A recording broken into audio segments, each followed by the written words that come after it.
আসসালামু আলাইকুম প্রিয় শিক্ষার্থীরা, সবাই কেমন আছো? আশা করি তোমরা প্রত্যেকে ভালো আছো এবং সুস্থ আছো। তোমাদের যাদের ইসলামের ইতিহাস বিষয়টি রয়েছে, তাদের জন্য আজকে একটা বেশ দারুণ সুখবর দিতে যাচ্ছি।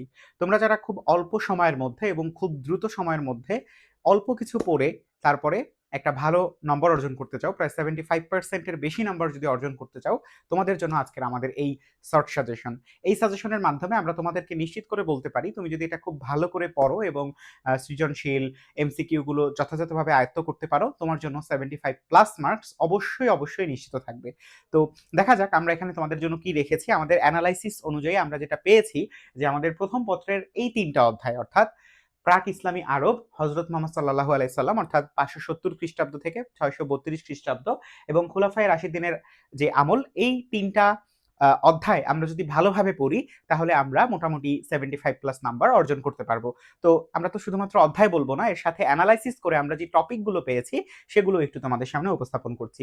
দেখতে পাচ্ছ আমাদের অধ্যায় 1 অর্থাৎ প্রাক ইসলামী আরব, অর্থাৎ আমাদের একেবারে বলা যেতে পারে ইসলামিক যুগের আগের অবস্থায় বা একেবারে বলা যেতে পারে প্রাথমিক অবস্থায় আমাদের যেই সব ঘটনা বা যেই সব ব্যাপারগুলো ছিল, এই টপিকগুলো থেকে কিন্তু প্রশ্ন আসার সুযোগ রয়েছে। যেমন ইসলাম পূর্ব যুগে, অর্থাৎ এখানে আমাদের ইসলাম পূর্ব যুগের অবস্থাটা কেমন ছিল সেটা সম্পর্কে বেশি আমরা ফোকাস পেয়েছি, যে এই জায়গাগুলো বেশি প্রশ্নে আসার সুযোগ রয়েছে। যেমন আরবদের ভৌগোলিক অবস্থান, জলবায়ু এবং ওই সময়ে আদিবাসীদের উপর প্রভাব কেমন ছিল, প্রাচীন সভ্যতার বৈশিষ্ট্য, তাদের অবস্থান প্রভাব।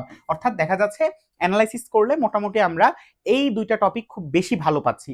এছাড়াও আমরা এই 2টার সাথে খুবই কাছাকাছি রিলেটেড, যেমন ইসলাম পূর্ব যুগে আরবদের সামাজিক, রাজনৈতিক এবং অর্থনৈতিক অবস্থা। সো এখানে একসাথে কিন্তু 3টা টপিক, সামাজিক, রাজনৈতিক, অর্থনৈতিক অবস্থা।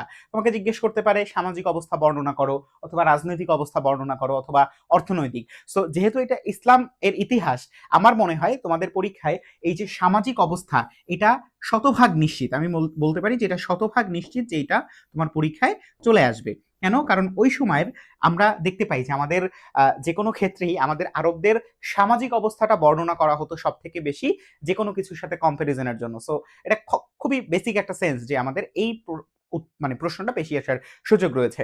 আচ্ছা, পরবর্তী অধ্যায়ে চলে যাই। হযরত মুহাম্মদ সাল্লাল্লাহু আলাইহি সাল্লামের জীবন, নবুয়ত প্রাপ্তি, হিজরত, এরপরে মদিনা সনদ, মদিনা রাষ্ট্র গঠনের গুরুত্ব। যেহেতু এটা সৃজনশীল প্রশ্ন, এ কারণে মদিনা সনদ এবং এর রাষ্ট্র গঠনের গুরুত্ব খুবই গুরুত্বপূর্ণ, বলা যেতে পারে এটা ক্রিটিক্যাল প্রশ্ন। ঠিক আছে?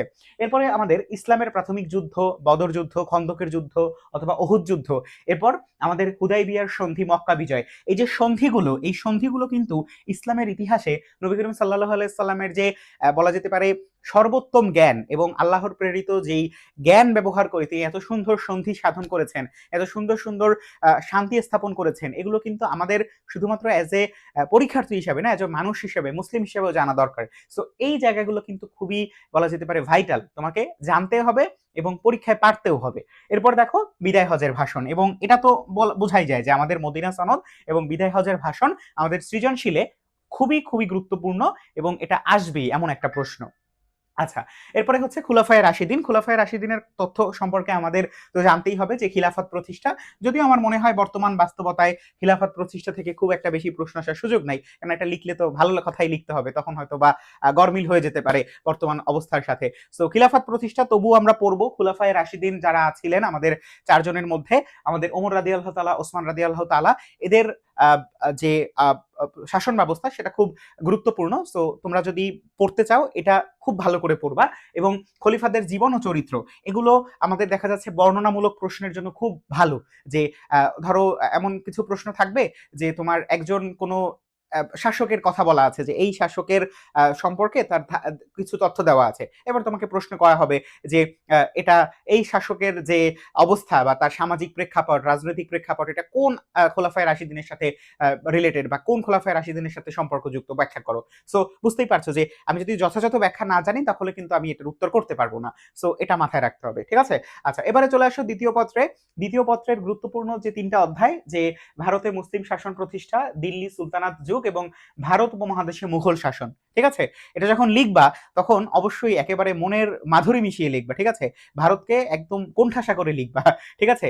যতভাবে লেখা যায়। এবং মনে রাখবা যে এই লেখাটা শুধুমাত্র আমাদের লেখার জন্যই না, আমাদের যে গৌরবময় ইতিহাস, যে ইতিহাস থেকে আমাদের এখন শিক্ষা নেওয়া দরকার, সেই ইতিহাসের জন্য কিন্তু এটা গুরুত্বপূর্ণ। সো দ্বিতীয় পত্রের ক্ষেত্রে আমরা যেটা তোমাদেরকে রেখেছি যে মোহাম্মদ বিন কাসেম, মোহাম্মদ ঘুরি, সুলতান মাহমুদ। সো ভারতবর্ষের ইতিহাসে আমাদের এই মোহাম্মদ বিন কাসেমের যে গুরুত্ব ছিল এটা কিন্তু অভাবনীয়। এটা কি ছিল? অভাবনীয় গুরুত্ব ছিল। এবং মোহাম্মদ ঘুরি যে কয়েকবার চেষ্টার পরে বিজয় অর্জন করেছে, এই বিষয়গুলো কিন্তু আমাদেরকে জানতে হবে এবং পরীক্ষায় অবশ্যই অবশ্যই ভালো করে লিখতে হবে। এবং সুলতান মাহমুদ, বাহ, মানে এই ইতিহাসগুলো আমাদের জানা প্রয়োজন, ঠিক আছে? সো সুলতান মাহমুদের শাসন বা হচ্ছে তার অবস্থা সম্পর্কে আমাদেরকে জানতে হবে এবং আমাদের পড়তে হবে যে তারা কিভাবে ভারতবর্ষে এসেছে বা কোন কারণে এসেছে, তাদের অভিযান কেমন ছিল, অর্থাৎ কোন কোন যুদ্ধের মাধ্যমে, কোন কোন আক্রমণ ভাগের মাধ্যমে তারা আমাদের এখানে তাদের ঘাঁটি গাড়তে পেরেছে, তারপরে এর ফলাফল কেমন ছিল, তাদের পতন কেমন ছিল, এবং এর সাথে সাথে মুসলিম সাম্রাজ্যে তাদের কৃতিত্ব কেমন ছিল। এই 5টা জিনিস আমাদের অবশ্যই অবশ্যই ভালো করে পড়তে হবে, ঠিক আছে? আচ্ছা, এরপরে আসো দিল্লি সুলতানাত যুগ, যখন আমাদের কুতুবুদ্দিন আইবেক এবং সুলতান ইলতুৎমিশ, ঠিক আছে, এটা একেবারে সঠিক কিনা আমি বুঝতে পারছি না, যাই হোক।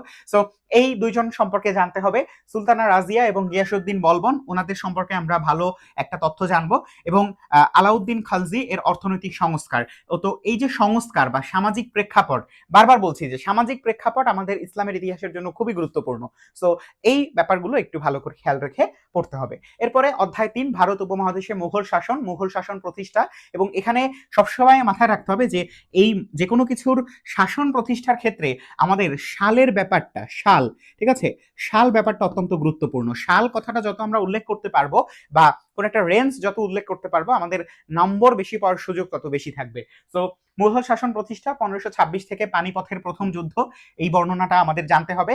শাসন আমল, আমাদের যে 6 জন মুঘল শাসক ছিলেন তাদের প্রত্যেকের সম্পর্কে ভালো করে জানতে হবে এবং তাদের, ওই যে বললাম যে তাদের কৃতিত্ব, হ্যাঁ, মুসলিম শাসনে তাদের আসলে কৃতিত্ব কত ছিল বা তারা আসলে কতটা ভালো ছিল, খারাপ ছিল, এটা আমাদের ভালো জানতে হবে। এবং শেরশাহ, ওনার সম্পর্কে তো অবশ্যই জানতে হবে। সো এই যে আমরা জানালাম যে আমাদের টোটাল 3টা অধ্যায়, এই 3টা অধ্যায় সম্পর্কে যদি আমরা বেশ ভালো করে পড়তে পারি, প্রথম অধ্যায় দ্বিতীয় অধ্যায়, প্রথম পত্র দ্বিতীয় পত্র উভয় ক্ষেত্রেই ব্যাখ্যা বিশ্লেষণ করেই দিলাম, বাকি কাজটুকু তোমার, ঠিক আছে? জানার জন্য, পরীক্ষায় পারার জন্য উভয় ক্ষেত্রে তোমাদের এই 2টা বিষয় অনেক অনেক সাহায্য করবে বলে বিশ্বাস করি। আমাদের সাথেই থাকো, তোমার পরীক্ষা অনেক ভালো হোক এবং ঠান্ডা মাথায় পরীক্ষা দিয়ে এসে ভালো একটা ফলাফল অর্জন করো। ইসলামের জন্য নিজেকে আরো বেশি প্রতিষ্ঠা করো, প্রস্তুত করো। আসসালামু আলাইকুম।